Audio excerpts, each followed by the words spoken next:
ఆహూతులైన మీ అందరికీ నా కళాభివందనాలు.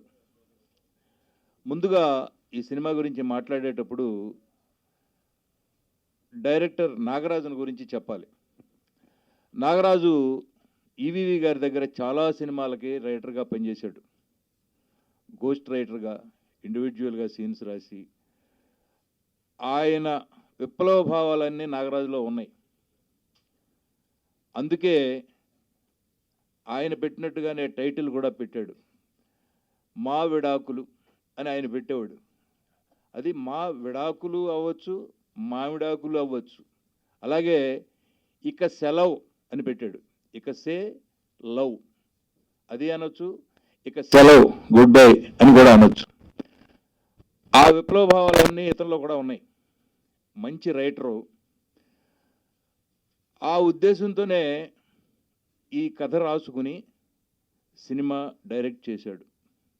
దీనిలో కూడా స్త్రీ స్వాతంత్ర్యం ఎలా ఉండాలి, ఇందాక మీరు ట్రైలర్లో చూసి ఉంటారు.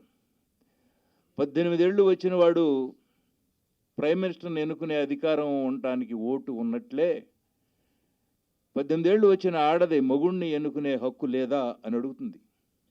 ఇవన్నీ కూడా ఈవీవి గారి ఎంకరేజ్మెంట్ నాగరాజుకి. అదే బ్లడ్ నాగరాజులో ఉంది కాబట్టి అలా రాసుకున్నాడు. అలా రాసి లేడీస్కి బాగా ఇంపార్టెన్స్ ఇస్తారు వీళ్ళు. ఈ ఈ సీన్లన్నీ నాకు తెలుసు. లేడీస్ని ఎప్పుడు హైలైట్ చేస్తారు. స్త్రీ స్వాతంత్ర్యం కావాలని పాటుపడతాడు. దీనిని ఎందుకో మరి సెన్సార్ వారు ఒప్పుకోలా. అంటే స్త్రీ స్వాతంత్ర్యం రావాలంటే వాళ్ళకి ఇష్టం లేదో ఏంటో తెలియదు కొంతమందికి. మనం అనుమానించాల్సిన పరిస్థితి తీసుకొచ్చారు. అప్పుడు ఈసీకి వెళ్ళి, ఆర్సీకి వెళ్ళి, ఆర్సీలో క్లీన్ సర్టిఫికెట్ ఇచ్చారు. ఇప్పుడు ఎవరిని తప్పు అనాలి మనం? ఇప్పుడు కింద కోర్టులో శిక్ష పడితే పై కోర్టుకి వెళ్ళి శిక్ష కొట్టేసినట్లే ఇక్కడ సెన్సార్ బోర్డులో వాళ్ళు రిఫ్యూజ్ చేస్తే ఆర్సీకి వెళ్ళి క్లీన్ సర్టిఫికెట్ తీసుకున్నాడు. అలా ఉంది మన న్యాయస్థానాలు ఇవాళ. ఏది ఏమైనా అంతా కొత్త వాళ్ళతో విచిత్రంగా నన్ను పిలిచాడు, నేను వచ్చాను. తీరా ఇక్కడికి వస్తే మామూలుగా ప్రెస్ మీట్లు అంటే ముందు ఒక చెణుకు బిణుకులో ఒక అమ్మాయి వస్తుంది, యాంకర్ మైక్ తీసుకుంటుంది, మనందరినీ ఉతుకుతుంది, 4 డబ్బులు జేబులో పెట్టుకెళ్ళిపోతుంది. వాటికి విరుద్ధంగా అవన్నీ ఏమి వద్దు, మీరు వచ్చి ఆశీర్వదిస్తే చాలు అని చెప్పి నాగరాజు అనగానే నాకు ఆనందం వేసింది. సినిమాకి సాధ్యమైనంత ఖర్చు తగ్గించుకోవాలి కానీ పెంచుకోకూడదు. ఇలా తీస్తేనే మనం చిన్న సినిమా ఇది రేపు బాగా కలెక్ట్ చేసిందంటే పెద్ద సినిమా కింద లెక్క. చిన్న సినిమా పెద్ద సినిమా అని తేడా ఏం లేదు. సీన్లు బాగున్నాయా లేవా అది చూడాలి కానీ ఇది పెద్దది ఇది చిన్నది అని ఎవరూ డిసైడ్ చేయకూడదు. దయచేసి థియేటర్ల వాళ్ళంతా కోఆపరేట్ చేసి కాస్త మంచి థియేటర్లు ఇవ్వండి అతనికి. నేను మిమ్మల్ని రిక్వెస్ట్ చేసేది అదే. అలాగే ఆడియన్స్ని మీరంతా సినిమా చూడండి, ఒకసారి చూడండి. కొంతమంది ఈ మధ్య చూడకుండానే బాగాలేదు అని అనేస్తున్నారు. అది తప్పు. ఇంత కష్టపడి సినిమా తీసేటప్పుడు మీరు చూడాలి. చూసి మీకు నచ్చకపోతే బాగాలేదనండి, నచ్చితే బాగుంది మళ్ళీ చూడండి అని చెప్పండి. అదే మిమ్మల్ని కోరుకునేది. సో ఈ విధంగా మీరంతా కలిసి నాగరాజుని, టీంని, ఈ ఆర్టిస్టుల్ని ఆశీర్వదిస్తారని నేను మనస్ఫూర్తిగా నమ్ముతూ మిమ్మల్ని అందరినీ కోరుకుంటున్నాను. డైరెక్టర్ నాగరాజు మాట్లాడే ముందు, నా పేరు చంద్రశేఖర్, యాక్చువల్గా ప్రాపర్ ఖమ్మం.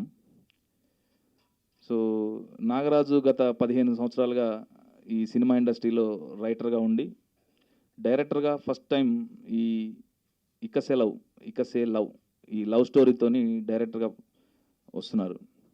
ఆయన చెప్పిన థీమ్, ఆ కథాంశం నచ్చి సినిమాని చాలా అద్భుతంగా తెరకెక్కించడం జరిగింది. లొకేషన్స్ కూడా డిఫరెంట్ లొకేషన్స్, ఖమ్మం, వైజాగ్, హైదరాబాద్ అన్ని డిఫరెంట్ ఏరియాస్లో దాన్ని షూట్ చేసి మొన్న అక్టోబర్ దసరాకి రిలీజ్ చేద్దామనేది మనం ప్లాన్ చేసుకున్నాం. కానీ సడన్గా మేము ఊహించని విధంగా ఈ కథాంశం అనేది కొంచెం డిఫరెంట్గా ఉంది. ఇందులో కొంచెం వివాహ వ్యవస్థని అగౌరవపరిచేలా ఉందని, తర్వాత నైతిక విలువలు కొంచెం ఇబ్బందికరంగా ఉన్నాయని చెప్పేసి సెన్సార్ వాళ్ళు దీన్ని బ్యాన్ చేయడం జరిగింది.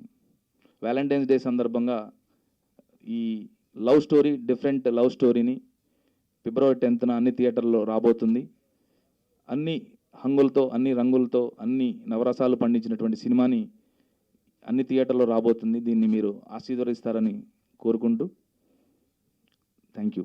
మరి ఈ చిత్రానికి నాకు ఇంత మంచి అవకాశం కల్పించినటువంటి మా డైరెక్టర్ నాగరాజ్ గారికి, అలాగే మా ప్రొడ్యూసర్ గారికి కూడా ప్రత్యేక ధన్యవాదాలు చెప్పాలి. ఎందుకంటే సాంగ్స్ ఎలా ఉండాలి అనగానే నేను ఈ సినిమా కేవలం బడ్జెట్ పెట్టడానికే ముందుకొచ్చాను. మేకింగ్ విషయంలో డైరెక్టర్ ఏది చెప్తే అది మాత్రమే ఫైనల్, ఆయన ఎలా అనుకుంటే అలా మాత్రమే చేయని చెప్పి పూర్తిగా స్వేచ్ఛనిచ్చారు. సో ముందుగా చంద్రశేఖర్ గారికి ప్రత్యేక ధన్యవాదాలు తెలియజేసుకుంటున్నాను. అలాగే స్టోరీ విషయంలో నేను అంటే 2-3 సార్లు ప్రీమియర్ షో చూశాను. ఖచ్చితంగా ఈ సినిమా మాత్రం ఓపెనింగ్ ఒకటిను, అలాగే క్లైమాక్స్ సీను చాలా డిఫరెంట్. ఇప్పటిదాకా తెలుగు, తమిళ్, హిందీ, ఈ హాలీవుడ్, బాలీవుడ్ మీరు ఏదైనా తీసుకోండి, ఇటువంటి పాయింట్ మాత్రం ఇప్పటిదాకా ఏ సినిమాలో నేనైతే చూడలేదు. సో 2017లో ఒక సెన్సేషన్ క్రియేట్ చేయడానికి మీ ముందుకు వస్తున్నామని మాత్రం చెప్పగలుగుతున్నాము. అలాగే ఈ సినిమాకి సంబంధించిన ఆర్టిస్టులు కేవలం ఏంటంటే కొత్త ఆర్టిస్టులను మాత్రం మనం ముందు చూస్తాము, బట్ సినిమా స్టార్ట్ అయిన 5 నిమిషాల తర్వాత కేవలం పాత్రలు మాత్రమే కనిపిస్తాయి. నా పేరు నాగరాజ్ అండి, ఈ సినిమా డైరెక్టర్ నేను. గ్రీన్స్ అండ్ ఇన్నోవేటివ్స్ పతాకంపై సాయి రవి, దీప్తి హీరోయిన్లుగా నటించిన చిత్రం ఇక సెలవు ఇక సేలవ్. ఇంత బాబాయ్ చెప్పినట్టు అందులోనే 2 అర్థాలు ఉన్నాయి. అంటే ఒక పాజిటివిటీ, ఒక నెగిటివిటీ. ఇక సేలవ్ అంటే స్వాగతం పలకడం, ఇక సెలవు అంటే వీడ్కోలు చెప్పడం. అసలు దేనికి వీడ్కోలు చెప్పారు, దేన్ని స్వాగతించాలని మనం ఇందులో దేన్ని స్వాగతించాలో చెప్పిన చిత్రం ఇది. నేను మాట్లాడాలనుకున్నాను, బాబాయ్ మాట్లాడేశారు. ఇక సినిమాలో అందరినీ కొత్త వాళ్ళని ఇంట్రడ్యూస్ చేశాను నేను. తేనె మనసులో అనుకుంటా కృష్ణ గారిది, అందులో 1962లో వచ్చింది. ఆల్మోస్ట్ అందరూ కొత్త వాళ్ళతో తెరకెక్కిన చిత్రం అయితే సూపర్ హిట్ అది. తర్వాత దాసన గారు సినిమా తీశారు. నేను కూడా కొత్త వాళ్ళని ఇంట్రడ్యూస్ చేయడం అనేది సాహసం. వాళ్ళకి మార్కెట్ చేయడానికి వాళ్ళకు అప్పటికే ఆదుర్తి సుబ్బారావు గారు పెద్ద డైరెక్టర్, దాసర్ గారు చాలా పెద్ద డైరెక్టర్, గురువు గారు ఆయన ఇన్స్పిరేషన్తో, ఆదుర్తి సుబ్బారావు గారి ఇన్స్పిరేషన్తో నాకు పెద్దవాళ్ళతో చేయడానికి బడ్జెట్ లేదు.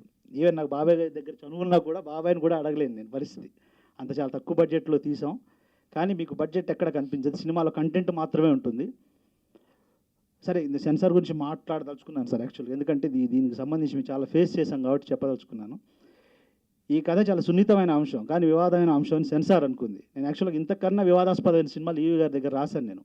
ఇందా బాబాయ్ గారు చెప్పినట్టు ఇంతకన్నా వివాదాస్పదమై సమాజంలో చర్చించుకునే కాంటెంపరీ ఇష్యూస్, మనకు స్త్రీకి స్వేచ్ఛ ఇచ్చాం అనే ఒక పక్కన చెప్పుకుంటూనే ఇంకో పక్క స్త్రీని కాపాడుకోవడానికి షీ టీములు పెట్టుకునే దౌర్భాగ్య స్థితిలో ఉన్నాం అని ఇలాంటి విషయాలు చర్చించడం సెన్సార్ వాళ్ళకి నచ్చలేదు. బహుశా అది ఆయన అక్కడ ఒక పురుషుడు కాబట్టి, ఆయన ఒక పురుషాహంకారి కాబట్టి నచ్చలేదు. ఇది మీరు కట్ చేయకండి దయచేసి వేయండి సార్. ఇదే విషయం మేము మాట్లాడాలనుకున్నప్పుడు చాలామంది అన్నారు సెన్సార్ గురించి నువ్వు మాట్లాడితే ఎవరు వేస్తారు, ఎవరు నేను సపోర్ట్ చేస్తారని అడిగారు. ఎవరు సపోర్ట్ చేయక్కర్లేదని మా బాధ ముందు తెలుస్తుంది అందరికీ. మీరు సినిమా చూడండి సార్, సెన్సార్ క్లీన్ ఆర్సీ అనుకుంటాను, క్లీన్ యూ ఇచ్చింది మనకు సర్టిఫికెట్.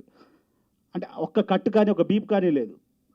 అంటే వాళ్ళకి అందులో మరి అబ్జెక్ట్ చేయడానికి కనిపించిన అంశాలు ఏంటో నాకు అర్థం కాలేదు. అది చెప్పడం కోసం ప్రెస్ మీట్ అండి, యాక్చువల్లీ సినిమా అనౌన్స్ కోసం కాదు. ఎందుకంటే మన సినిమాకు దీంతో మేము చాలా గ్రాండ్గా రిలీజ్ చేయాలని చాలా కసిగానే ఉన్నామండి. బాబాయ్ చెప్పినట్టు థియేటర్లు పట్టుకుంటాం గ్యారంటీగా. నేను ఒక విషయం ఇక్కడ చెప్పొచ్చు చెప్పకూడదు నాకు తెలియదు. లేదు, ఇంకోసారి మాట్లాడతాను బాబాయ్. ఇది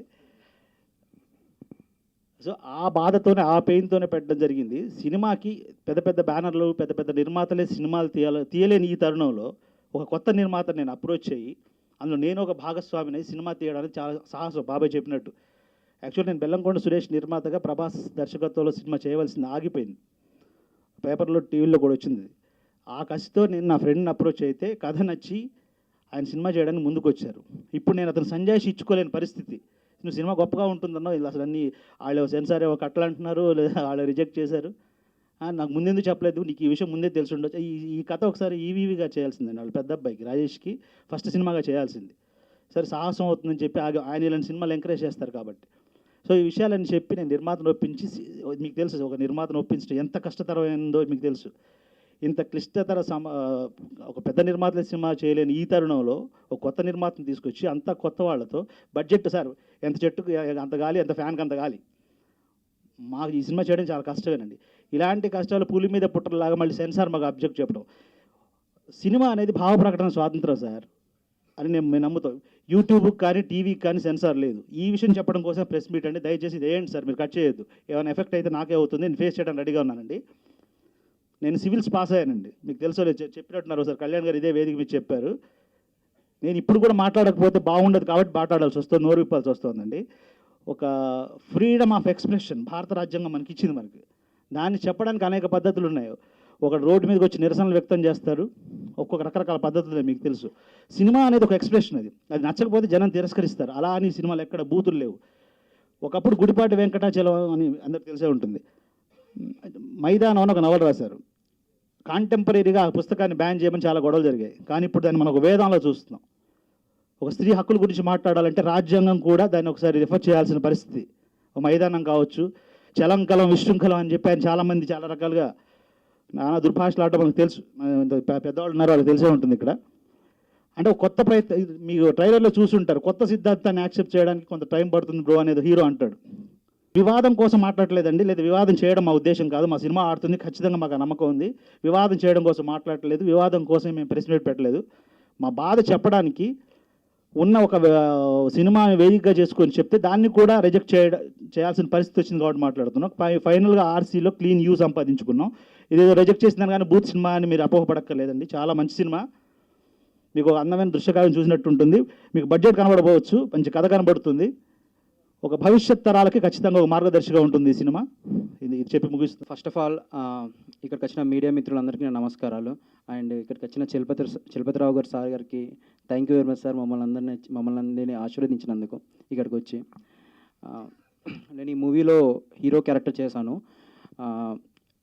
అండ్ ఈ మూవీలో నాకు ఆపర్చునిటీ ఇచ్చినటువంటి నాగరాజ్, మా డైరెక్టర్ నాగరాజ్ గారికి అండ్ మా ప్రొడ్యూసర్ చంద్రశేఖర్ రావు గారికి థ్యాంక్ యూ వెరీ మచ్ అన్న. ఇది ఒక మంచి ఫీల్ గుడ్ లవ్ స్టోరీ.